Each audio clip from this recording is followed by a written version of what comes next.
সেটার ইমপ্লিমেন্টেশন হয় এবং দেশ স্বাধীনতার পর এরকম একটা ওয়ান নেশন ওয়ান ট্যাক্স করা যেটা কেউ ভাবতে পারেনি, সেটা মাননীয় প্রধানমন্ত্রীজি আমাদের দেখিয়েছেন। আমরা আগে বিভিন্ন ধরনের ট্যাক্স আমরা দেখতাম, এবং সেটা হচ্ছে যে excise duty, custom duty, service tax, VAT, value added tax, then central state tax, CST, then entry tax, octroi, and then luxury tax, entertainment tax, and so on. তো সেই জায়গায় দাঁড়িয়ে কেউ বুঝতে পারতো না যে কি করলে কি হবে। আমরা অনেক সময় অনেক ধরনের সমস্যা থাকলে আমরা বসে থাকি, যে বলতে থাকি, কিন্তু জন্য প্রপার গাইডেন্স দরকার যে কি করলে কি হবে। যেমন চিন্তা করতে করতে জীবন চলে গেল, ৭৫ বছর দেশ স্বাধীন হলো, এখনো চলছে। তো সেই জায়গার মধ্যে এই যে প্রপার গাইডেন্স যিনি দিচ্ছেন, সেটা আমাদের মাননীয় প্রধানমন্ত্রী নরেন্দ্র মোদীজি। যেমন বলা তেমন করা, সেই কাজটা উনি করছেন। আজকে এই যে জিএসটি হলো, একটা কমন ন্যাশনাল মার্কেট কিন্তু তৈরি হলো, যে ওয়ান নেশন এবং one indirect tax or tax.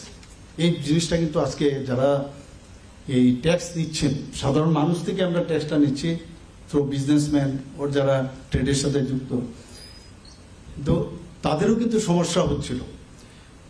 আমরা সবাই জানি যে 5 স্ল্যাবের ব্যবস্থা এই 2017-তে হয়েছিল, 0%, দেন আমাদের 5%, 12%, 18%, দেন 28%, সো লাইক দ্যাট।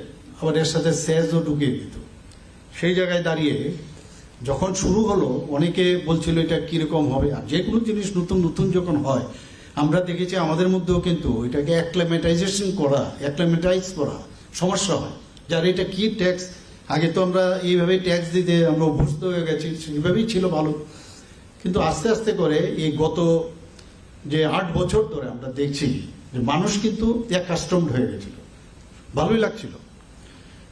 এবং যখন এই ইউনিফাইড ট্যাক্স সিস্টেম শুরু করল, আমাদের যে বড় বড় বিজ্ঞ যারা ইকোনমিক্সট যারা আছেন, তারা কিন্তু এই নিয়ে হই হই করেছিল যে কি হবে, এই ধরনের ট্যাক্স দিলে ভারতবর্ষের অবস্থা কাহিল হয়ে যাবে। কিন্তু আমরা কি দেখলাম, একটু আগে মাননীয় মন্ত্রী শ্রী প্রণজিৎ সিংহরায় বলেছেন যে আমাদের এখানে এই যে 8 বছরে আমরা দেখতে স্টেডি একটা ইনকাম ভারতবর্ষ। আর এই ইনকামটা কি, এই যে ট্যাক্সটা যে আসছে, তাতে করে আমাদের দেশের কিন্তু উন্নয়নও বাড়ছে।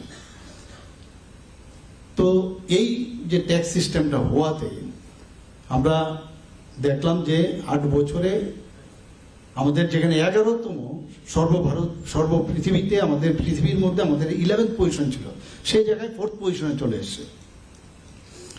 এখন আমাদের টার্গেট মাননীয় প্রধানমন্ত্রী জি দিয়েছেন 2047 বিকশিত ভারত 2047। আমাদেরকে বলা হয়েছে সমস্ত স্টেটগুলো যদি বিকশিত না হয়, তো বিকশিত ভারত কোত্থেকে হবে? তো আমাদেরও বানাতে হবে। তো আমরাও বিকশিত ত্রিপুরা 2047 আমরা তৈরি করেছি। রোড ম্যাপ লাগবে, কোন কোন জায়গায় কিভাবে আমাদের ডেভেলপমেন্টের টার্গেট থাকতে হবে, আন্দাজে চললে হবে না। যে কোনো ফ্যামিলিতেও যদি কোনো প্রপার, যদি আমাদের কিভাবে টাকা খরচ করতে হবে, আমার আমদানি রপ্তানি বা এইসব আমার খরচ কত, যে ডেবিট অ্যান্ড ক্রেডিট, সেটার যদি প্রপার আমাদের না থাকে, তো একটা ফ্যামিলিও কিন্তু প্রপার চলতে পারবে। এতদিন ধরে এই দেশের মধ্যে এইভাবেই চলছিল।